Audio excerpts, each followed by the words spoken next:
I'm going to say something that's been unsaid for quite a while, and I think needs to be said because I think a lot of people are of the same mindset as me. They've just, for whatever reason, not said it. But I think the IndyCar Grand Prix, I think its time has passed. I think it's over. Its usefulness to IndyCar and really the reason it was created, the Indianapolis 500, it's gone by the wayside. And if you're watching this video and saying, what the heck is the IndyCar Grand Prix? That's exactly my point. It's, of course, the race that takes place at Indianapolis that's not the Indianapolis 500. It's in May, but it's on the road course. And again, I think its time has passed. And I'm going to let you know exactly why I feel that way here on Indy 500 Month.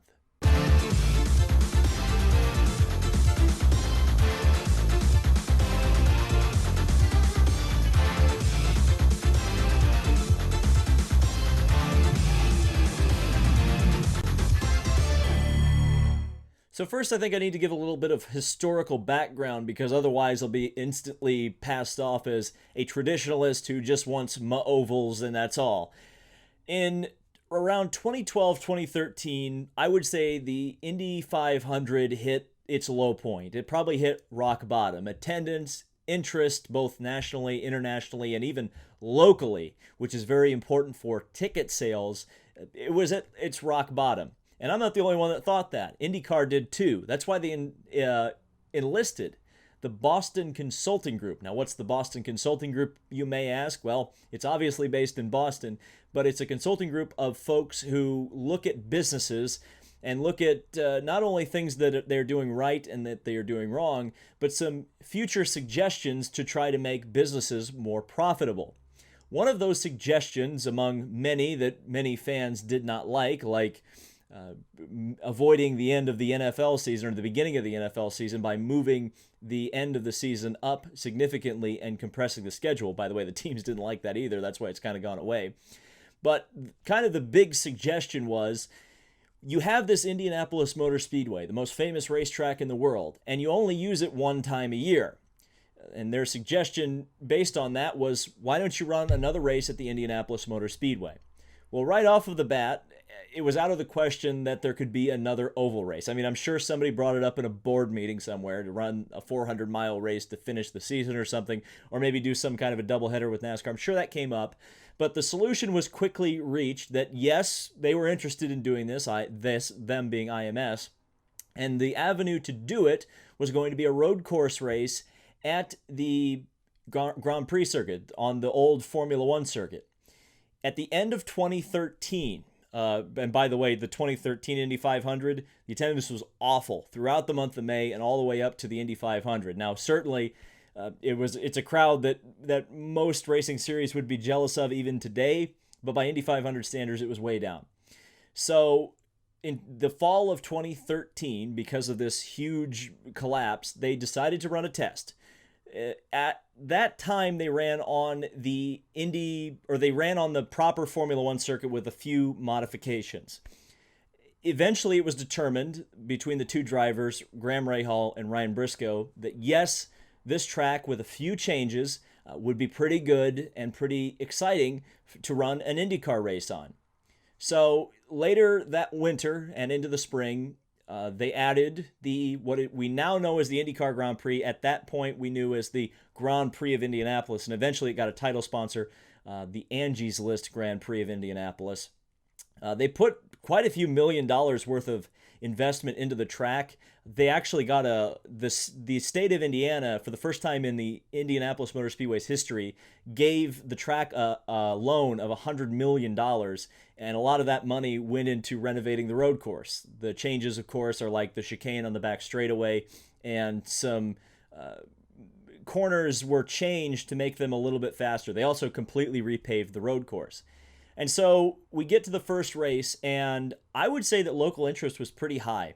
The crowd looked like it was around 50, 60,000, and for an IndyCar race, that's fantastic. And before you attack me, I pretty much embraced this, not necessarily from day one. I was skeptical, but I did embrace this event. I covered it on my channel. You can go back and check if you'd like. And in fact, I covered the very first test on this channel. So there was interest. I had interest in it. it was the start of a new tradition. The Indy 500 wasn't getting its entries anymore. It wasn't being able to bring people in to watch practice or watch qualifying anymore. Something needed to change. Well, unfortunately, the change came a little too hard and a little too fast, because on the start, they decided to do a standing start, just like Formula One did. Unfortunately, the pole sitter, Sebastian Saavedra, didn't get away, and the ensuing crash ended up spewing debris into the pit lane, where the mayor of Indianapolis was struck by debris. And in the years since the 2014 IndyCar Grand Prix, that remains the highlight of the event. Since then, there have been two different winners, Simon Pagenaud and Will Power. That's it. There have only been two teams to go to victory lane. In the inaugural event, it was the Schmidt-Peterson Motorsports team, and then every year since, it's been Team Penske. The competition isn't great. Not a whole lot of action, not a whole lot of passing, certainly not a whole lot of lead changes. And I know you don't need that to have a good race, but the races that have been held at the Grand Prix of Indianapolis have just not been very inspiring. And to be quite honest with you, I think the Indy 500 is growing out of the need for a road course race. As we've seen in recent years, the entry lists for the Indy 500 are now exceeding easily 33 cars.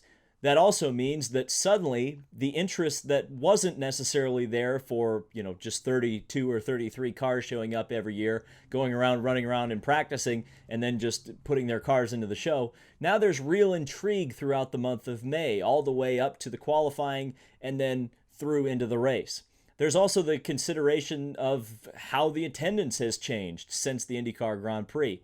And I don't think a lot of it has to do with the road course race. I think most of it comes down to the fact that the 100th running was such a runaway success. You had a brand new star in Alexander Rossi win that race. It was a sellout crowd because it was the 100th running. And I think a lot of people got convinced to come back the next couple of years and were treated to pretty good races each time. The TV blackout was lifted in 2016, which allowed the entire Indianapolis area to get a taste of the Indianapolis 500 and might have, sold a few tickets by doing that. So the Indy 500, the event is on the rise. And in fact, it's rising so much that it's completely dwarfed the IndyCar Grand Prix weekend. I mean, even NBC, if you look at their promos, they're promoting the Mario Andretti documentary way more than they're promoting the race itself. That's actually kind of the big deal, right? Wouldn't the first race on NBC in 10 years since, Champ Car back in Cleveland or whatever, this is a pretty big deal for NBC, and yet they're not promoting that race. They want to promote the Indy 500 and their Mario Andretti documentary. In fact, I made the bold claim on Twitter, and I think I'm right, that the Mario Andretti documentary is probably going to get a higher TV rating than the IndyCar Grand Prix. In fact, qualifying last year for the Indianapolis 500 outdid the TV rating for the IndyCar Grand Prix. So the interest isn't really there locally. It's not really there nationally. And here's another point to bring up, is that ultimately we've got a qualifying situation at Indianapolis where we've had this debate raging for about a month now about locked-in spots, and now the owners have come back and maybe backpedaled a little bit on the locked-in spots and have kind of brought up the fact that they don't feel that there's ample time to qualify for the race. Well, I think one solution would just be to bring back the 2 weekends of qualifying once again, have the first weekend, which we now know is the IndyCar Grand Prix weekend, make that pole weekend, and do bump weekend the next weekend. That's plenty of time for the team owners to get their stuff together, and if they don't after 2 weeks, I don't know what you could go out there and tell them. And I know this argument has been made to me by a few friends of mine, and I'm aware that running a race at Indianapolis will sell more hot dogs and Pepsi and beer than just opening the track for Indy 500 practice. So I get that there is a bit of a business concern. I'm just saying, from a future projections, kind of looking at it, the crowd hasn't been great. The interest is in the basement low. I mean, who's excited, genuinely excited for this race outside of the fact that, we haven't had IndyCar in a couple of weeks? I mean, what is the draw of this race? What is the iconic moment? I mean, I just said it. The iconic moment is the crash on the start in 14. Literally the very first second of the IndyCar Grand Prix was when it peaked. Not a great look for your event, I have to say. Now, I could be wrong, and this race will be an absolute barn burner this year. It'll be fantastic, and it'll be, it will make itself worthy of staying on the calendar. But I think this is just going to get brickyard syndrome. And what I mean by brickyard syndrome is people are going to get so disinterested in it that nobody's going to show up. Not as many people are going to watch on TV, and if they do, they're going to choose to watch on TV rather than go to the track. And again, it being so close to the Indy 500, like it just completely gets lost in the shuffle, and will continue to get lost in the shuffle as we get bigger teams. We keep getting the Fernando Alonso's of the world to show up for the Indy 500. I mean, just barring another split, I can't see the Indy 500 going down in prestige anytime soon. So I don't know. I don't know what this event would need to really like exceed my expectations. But right now it's not even meeting like the bottom tier of my expectations. I think the event just, it's not a good look. It almost looks desperate. It still looks desperate. And I know it came out of a place of desperation, but I don't think it needs it anymore. I think the Indy 500 is okay on its own now. It wasn't when it started. There was a need. It's gone now. I don't know. Let me know what you think down in the comments. I'm sure you already have, so I'm looking forward to reading those. It's Indy 500 month, and yes, I will cover the Grand Prix. I'm going to be there. In fact, when you're watching this video, I'll be probably, if not driving there right now, I will be in town. So we will see you in the next video. Subscribe for more IndyCar and Indy 500 month coverage, and I will see you in the next video.